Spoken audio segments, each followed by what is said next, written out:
Hey guys, welcome to the Solution Architect channel, and in this series I'm going to talk about microservices. The first part of it is actually just explaining it, and that's this video, explaining what is a microservice, what is Docker, what is a web API, and also the tools that you need to be able to create a microservice and also deploy the microservice using Docker. In the second part of this series will be a video exactly showing you in code what I've done to create a web API application and then deploy that web API application with Linux to Linux Ubuntu 18.04. And I use Visual Studio Code and using the C# language. So let's get started. Inside this video is the following: what is a microservice, what is Docker, what is a web API, the prerequisites you need to be able to develop this, what is our technology stack going to look like, what is the development process we're going to take, and then also the second video part of the series is a hands-on demo of the coding that I've done. So let's get into this. What is a microservice? A microservice is a software development method, and it's a new service-based architectural style which actually gets you to develop a very lightweight application. Now, my rules is it must contain a single business function. For example, if you want to create a service for customer data to add and update and delete customer data, you have one microservice for that only.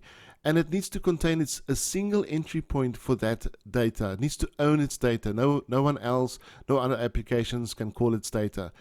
Microservices can run anywhere in the cloud or on-premise, and you need to be able to implement agile and DevOps practices. You need to run some sort of Scrum or Kanban sprints, and you need to be able to continuously integrate and to continuously deploy your microservices.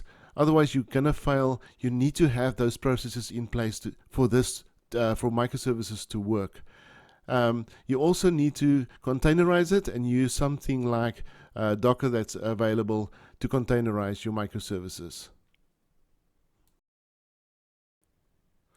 So the next thing that's really important to understand is microservices is not the silver bullet for all software solutions. It's very important to understand that.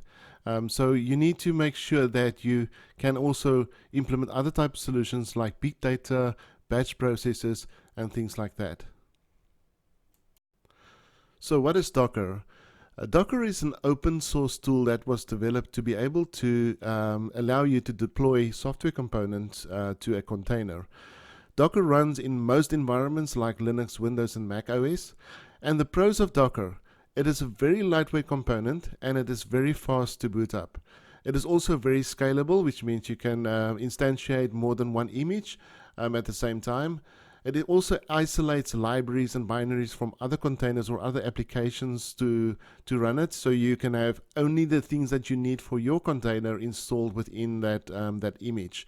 Like I said, it can run on Linux, Windows, or Mac OS, and Docker supports your continuous integration, continuous deployment pipelines in a DevOps practice. So what is a web API? And the reason I want to show you what a web API is because we're going to use that as a coding example.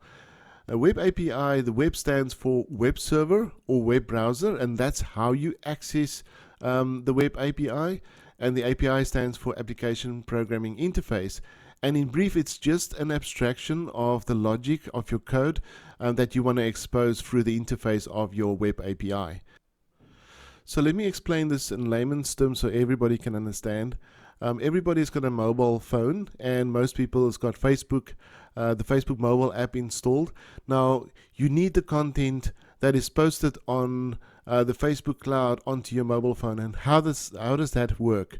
So what you will do is when you click on your mobile app, you need to request data from the Facebook services, and the only way to do that is through the web API. So you do a request, the web API will look at some logic within their own services, get data from the database, and then respond back with the data, the content that was posted on Facebook back to your mobile phone into your mobile app. Okay, so the prerequisites that we will need to be able to develop this is you'll need to install Visual Studio Code. I'm going to use Visual Studio Code as an example. I'm running it on Windows 10, but if you're comfortable of running that on Ubuntu, you can do that as well.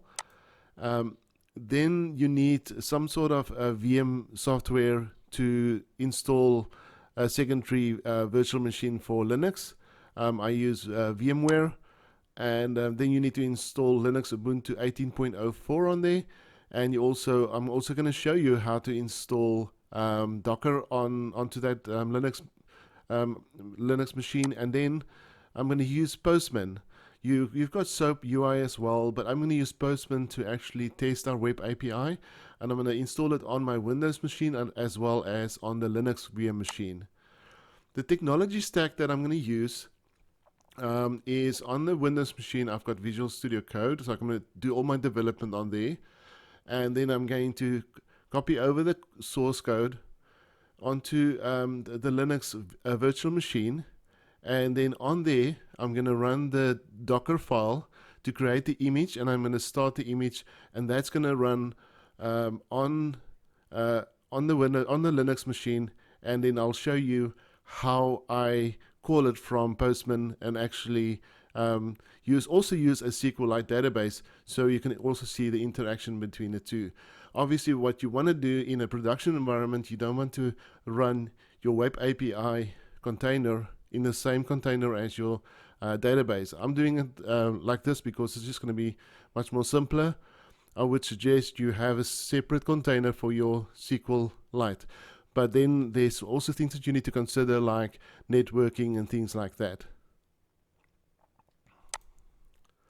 So the development process we will follow, we'll do some prep work, and we'll install Docker, and then we will build the application.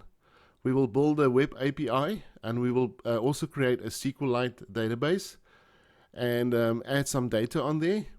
And then I'll test the APIs using Postman. And then I will Dockerize. So I will then create a Docker file. I will build the image. I'll actually copy the files over to the Linux virtual machine. We will build the image there, and then we'll start deploy the image, and we will run the container. So thank you very much for listening to this video. If you want to see how I create everything on Visual Studio Code and how I deploy this and how I test it, then you go to the part 2 of this series of microservices. Please subscribe. Please click the notification button for more things coming. And thanks for listening. Cheers.